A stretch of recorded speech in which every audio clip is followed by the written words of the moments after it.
आप सभी का स्वागत है। ज्योग्राफी के अंतर्गत हम लोगों ने हिमालय दर्रे यहाँ तक का अध्ययन कर लिया था। आज हमारा टॉपिक रहेगा उत्तर भारत का विशाल मैदान। ठीक है, इसमें हम जो हमारे उत्तर भारत का जो विशाल मैदान है उसकी हम संरचना को देखेंगे। ठीक है, उसको कितने भागों में डिवाइड किया गया है, इन सब चीजों का हम आज विस्तृत अध्ययन करेंगे। तो चलिए हम हमारा टॉपिक स्टार्ट करते हैं। हमको आज क्या पढ़ना है? उत्तर भारत का विशाल मैदान। ठीक है, नाम ही से आप समझ रहे हो विशाल मैदान मतलब कि ये जो मैदान है ये बहुत बड़ा है। ठीक है, अब ये जो मैदान है ये देख रहे हो आप यहाँ पर, ये जो मैदान है उत्तर भारत का मैदान, ये कहाँ पर, इसकी अवस्थिति क्या है, इसका विस्तार क्या है, ठीक है, इसकी सीमाएं क्या है, ये सारी चीजें हम अभी देखेंगे।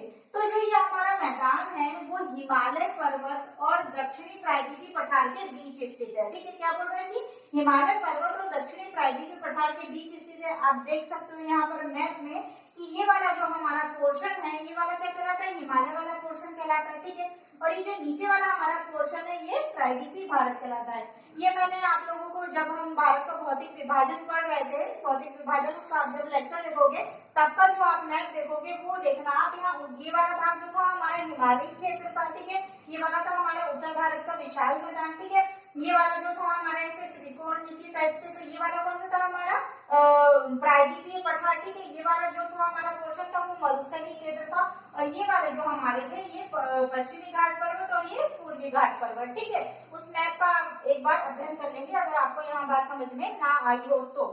ठीक है, तो जो हमारा मैदान है उत्तर भारत का, ये जो विशाल मैदान है हमारा, इसके उत्तर में क्या है? हिमालय पर्वत। ठीक है, और दक्षिण में क्या है? प्रायद्वीपीय पठार। ठीक है, अब इसके मैदान के निर्माण की बात करें तो इस मैदान का निर्माण हुआ कैसे? ठीक है, ये मैदान है, इस मैदान का निर्माण हुआ कैसे हमको ये देखना है। तो जो सिंधु गंगा ब्रह्मपुत्र, ठीक है, सिंधु इधर से बहती है, गंगा भी यहीं बहती है और ब्रह्मपुत्र भी यहीं आती है। ठीक है, सिंधु यहाँ से जाती है ऐसे, ठीक है, इधर से आती है हमको गंगा और यहाँ से आती है हमको ब्रह्मपुत्र नदी। ठीक है, जब नदी तंत्र पढ़ेंगे तब इसको और अच्छे से पढ़ेंगे हम लोग नदियों के बारे में। ठीक है, अभी बस यहाँ पे समझने के लिए कि ये मैदान का निर्माण कैसे हुआ इतनी बात समझो। ठीक है, तो जो सिंधु गंगा ब्रह्मपुत्र और उनकी जो सहायक नदियां हैं, ठीक है, वो बहती है, प्लस यहाँ प्रायद्वीपीय पठार से जो उत्तर की ओर बहती है, जैसे कि चंबल हो गई जाके यमुना में मिल जाती है, सोन हो गई, टोंस हो गई, ये जाके गंगा में मिलती है। तो जो प्रायद्वीपीय भारत से उत्तर की ओर जो बहने वाली हमारी नदियां हैं, ठीक है, इन नदियों ने और ये हिमालय क्षेत्र से आने वाली नदियों ने, इन नदियों ने मिल करके इस मैदान का निर्माण किया है। ठीक है, किसका? इस मैदान का निर्माण किया है किसने? सिंधु गंगा ब्रह्मपुत्र नदियां और उनकी सहायक नदियां और प्रायद्वीपीय पठार से उत्तर की ओर बहने वाली नदियों ने मिल करके इस मैदान का निर्माण किया है। ठीक है, यहाँ तक बात समझ में आई आपको? ठीक है, अब ये जो नदियां थी ये अपने साथ, जब नदी बहती है तो उसके रास्ते में जो भी चीजें आती है वो उनको अपने साथ बहा कर ले जाती है। ठीक है, तो इन्हीं नदियों के द्वारा, ये मुख्य नदियों और इनकी सहायक नदियों के द्वारा जो अवसाद लाए गए बहा करके, उनसे इस मैदान का निर्माण हुआ है। ठीक है, यहाँ तक बात समझ में। अब देखते हैं इस मैदान का विस्तार की बात करें।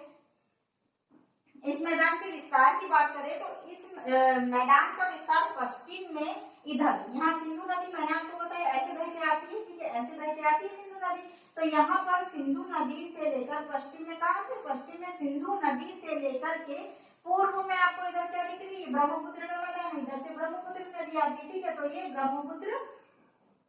ब्रह्मपुत्र नदी, ठीक है, ब्रह्मपुत्र नदी तक। ठीक है, पश्चिम में कौन सी नदी है? सिंधु नदी, और पूर्व में ब्रह्मपुत्र नदी तक इसका विस्तार है। किसका? उत्तर भारत के विशाल मैदान का। ठीक है, और ये एक समतल मैदान है और इसमें बहुत ही कम उच्चावच है। स्वाभाविक सी बात है, ये नाम ही हम इसको क्या दे रहे हैं? मैदान। और मैदान वही कहलाता है जिसमें बहुत कम उच्चावच हो, आपस में समतल हो, मतलब ज्यादा उबड़ खाबड़ ना हो, ज्यादा ऊंचा नीचा ना हो, समतल हो, वो क्या कहलाता है? मैदान कहलाता है। ठीक है, तो ये जो हमारा मैदान है ये पश्चिम में सिंधु से लेकर पूर्व में ब्रह्मपुत्र नदी तक एक समतल कम उच्चावच वाला मैदान है। ठीक है, अब इसके क्षेत्रफल की बात करें, इस मैदान के क्षेत्रफल की बात करें तो इस मैदान का क्षेत्रफल लगभग कितना है? 7 लाख वर्ग किलोमीटर। ठीक है, पूरा यहाँ से लेकर आप यहाँ तक के देखो, इसका क्षेत्रफल कितना है? 7 लाख वर्ग किलोमीटर। ठीक है, कितना है? 7 लाख वर्ग किलोमीटर।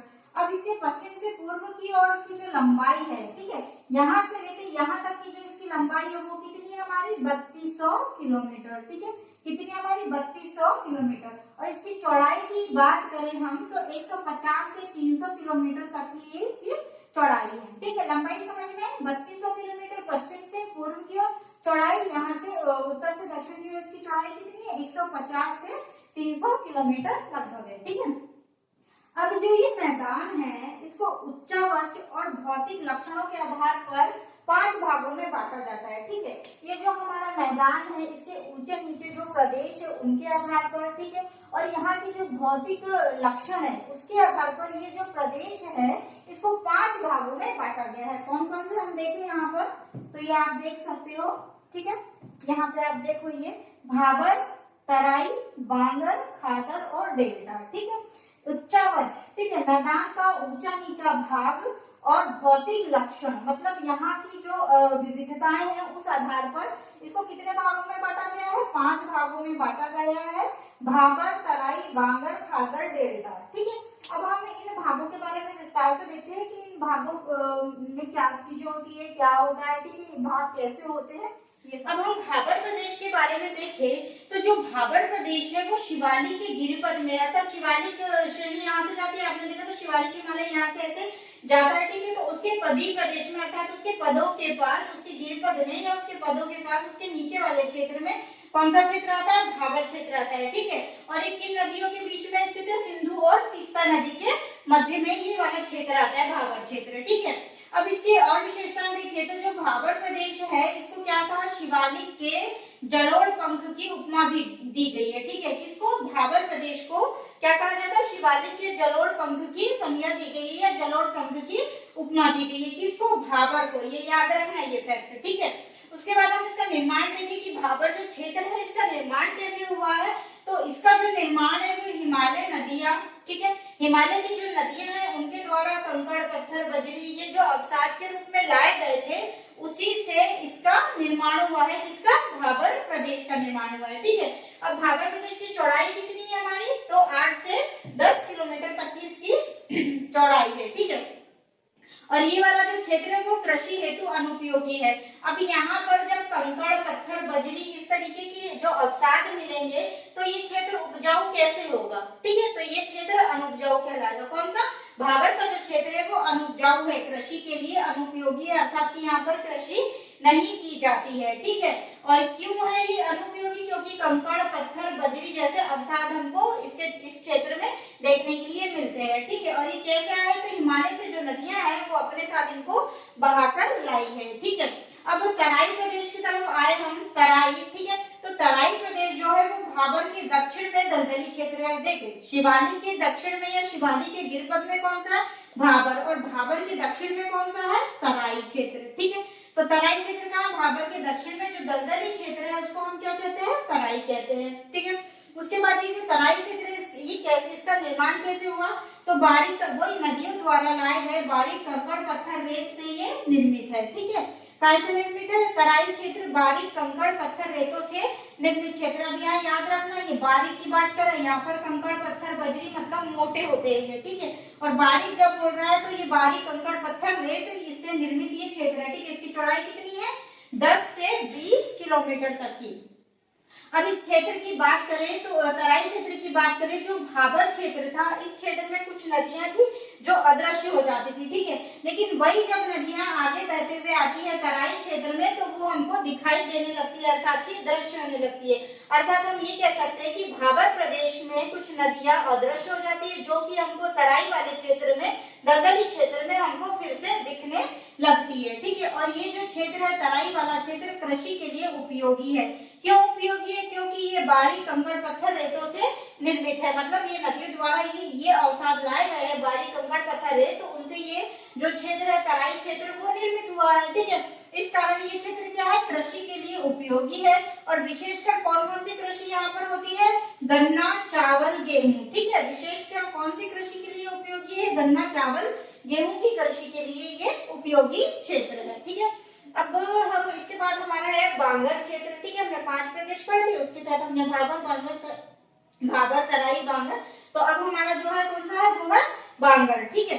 तो जो बांगर प्रदेश है ये उत्तरी मैदान की उच्च भूमि है, ठीक है। जो उत्तर का जो ये हमारा मैदान है इसका जो ऊंचा वाला क्षेत्र है वो हमारा क्या कहलाता है, बांगर क्षेत्र कहलाता है, ठीक है। और ये जो क्षेत्र है ये पुरानी जलोढ़ से निर्मित क्षेत्र होता है, मतलब कि जो नदी अपने साथ साथ बहा कर लाती है, जलोढ़ बहा कर लाती है, जो मिट्टी बहा कर लाती है, वो जो मिट्टी है वो एक जगह जमा होने लगती है, ठीक है, जिससे कि वो जो जिस भाग में जमा होने लगती है वो भाग ऊंचा हो जाता है, ठीक है। तो उस ऊंचे भाग को हम क्या कहते हैं, बांगर कहते हैं, ठीक है। यही बात बोल रहे हैं यहाँ पर कि जो पुरानी जलोढ़ से निर्मित क्षेत्र है, ठीक है, मुख्यतः ये कहाँ पर मिलता है हमको, पंजाब और उत्तर प्रदेश वाले क्षेत्र में हमको ये वाले क्षेत्र देखने के लिए मिलते हैं, ठीक है।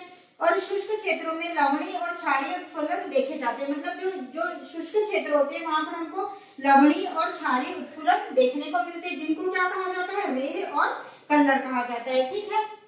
क्या कहा जाता है, लवणी और क्षारीय उत्फलन को क्या कहा जाता है, रेह कहा जाता है अथवा कल्लर कहा जाता है, ठीक है। अब ये जो क्षेत्र है ये बाढ़ वाले मैदान में तल से ऊपर होता है। अभी मैंने समझाया कि जो ये क्षेत्र है यहाँ पर नदी अपने साथ अवसाद बहा कर लाती है और धीरे धीरे जमा होते होते ये क्षेत्र क्या है, ऊंचा हो जाता है, ठीक है। और यहाँ पर क्या होता है कि बाढ़ ऊंचे जब हो जाएगा तो फिर नदी जब दोबारा और अवसाद लेकर आएगी तो वो इसके ऊपर वाले क्षेत्र तक नहीं पहुंच पाता, अर्थात कि बाढ़ द्वारा लाया गया जल या लाए गए अवसाद नदियों द्वारा वो कहाँ इसके इस तक पहुंच नहीं पाते, क्यों, क्योंकि ये क्षेत्र जो है वो ऊंचा हो गया है, इसलिए ये इसके ऊपर की जो मुलायम जो मिट्टी होती है वो नष्ट हो जाती है, ठीक है। इस कारण ये जो क्षेत्र क्या होता है, ये कृषि के लिए अनुपयोगी क्षेत्र होता है, ठीक है।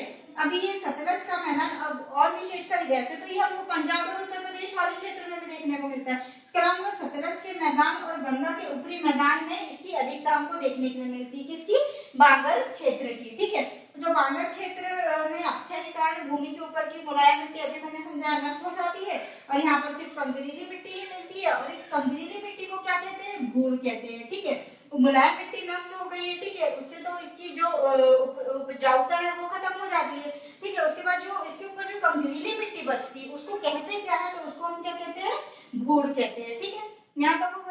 अब हम देखते हैं खादर क्षेत्र। तो जो हमारा खादर क्षेत्र है ये उत्तर भारत के मैदान की निचली भूमि है, ठीक है। जो निम्न भूमि है, निचली भूमि है वो कहलाती है, ठीक है। जो उच्च भूमि थी वो क्या कहलाती थी, बांगर कहलाती थी। जो निम्न भूमि है वो क्या कहलाती थी, वो क्या कहलाती है, निचली भूमि क्या कहलाती है हमारी, खादर कहलाती है, ठीक है।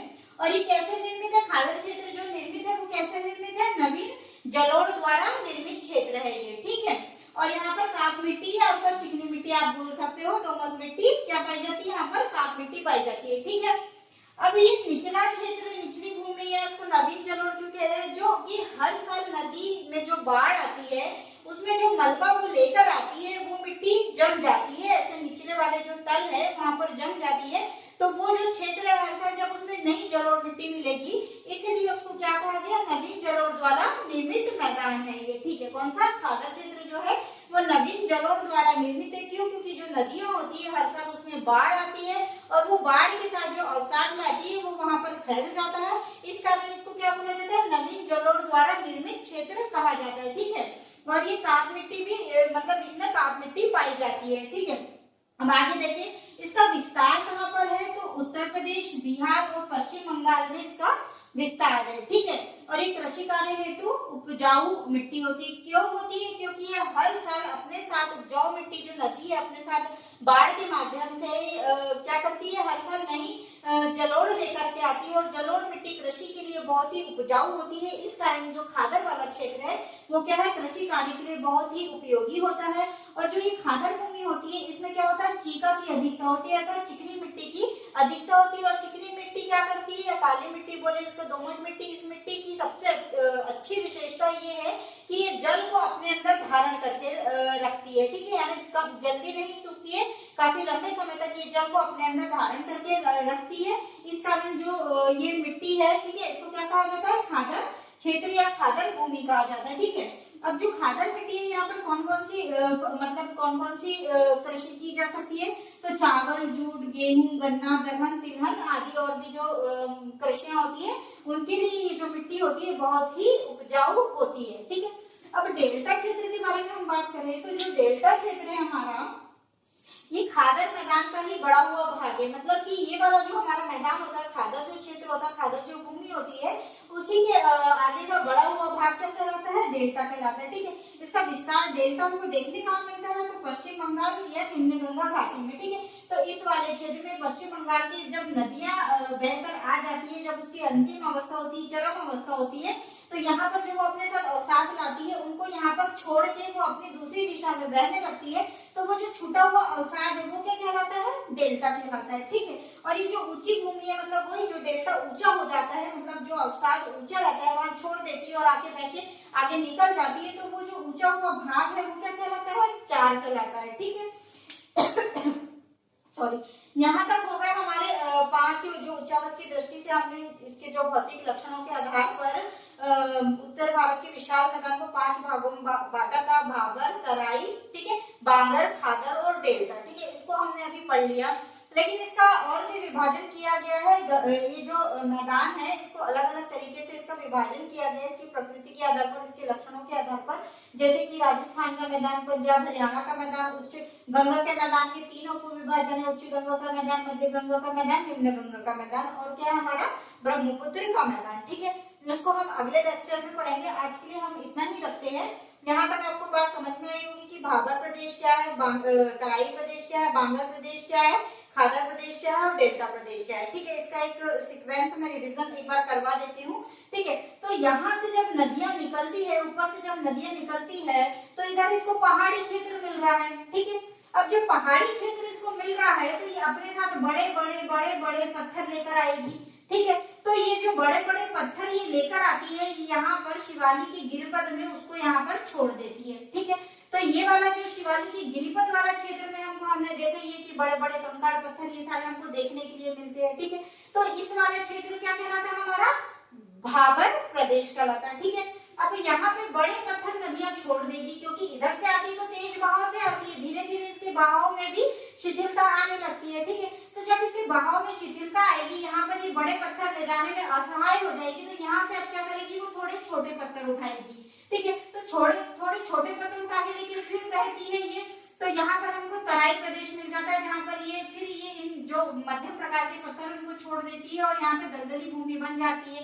ठीक है, तो ये वाला क्षेत्र हमारा क्या कहलाता है, तराई क्षेत्र कहलाता है। ठीक है, अब यहाँ पर भी जो पत्थर वो लगाने में, जो मलबा लाने में वो असहाय है, उसको छोड़कर ये बारीक मलबा लेते हुए चलती है। ठीक है, अब बारीक मलबा लेते हुए चलती है, तो हो सकता है कि ये कहीं पर ये मलबे को इकट्ठा कर दे।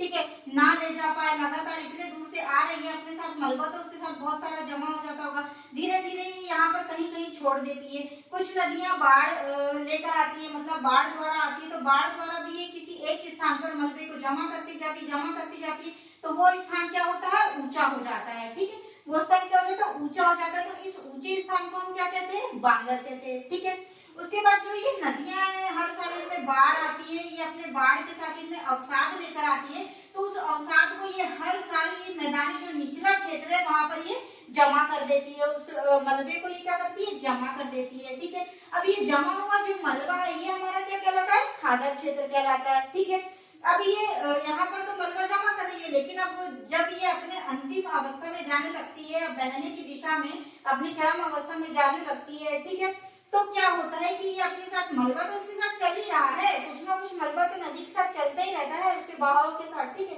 तो ये क्या करती है, आके अंतिम समय में जब इसके पास मलबा ज्यादा हो जाता है, तो यहाँ पर ये छोड़ देती है उस मलबे को और सीधे बहती हुई अपने समंदर में या बंगाल की खाड़ी में ये गिर जाती है। ठीक है, तो जब यहाँ पे जो ये छोड़ देती है मलबे को, यही मलबा क्या कहलाता है, डेल्टा कहलाता है, और इसी को क्या कहते हैं, हम चार कहते हैं। ठीक है, और ये इसको छोड़कर ये आगे बह जाती है, तो ये जो भाग क्या कहलाता है, डेल्टा कहलाता है। ठीक है, भाबर से डेल्टा तक की कहानी आई होप आप लोगों को समझ में आ गई होगी। आगे का जो हमारा रहेगा इन मैदानों का विभाजन, उसको हम अगले वीडियो में रखेंगे। आज के लिए इतना ही।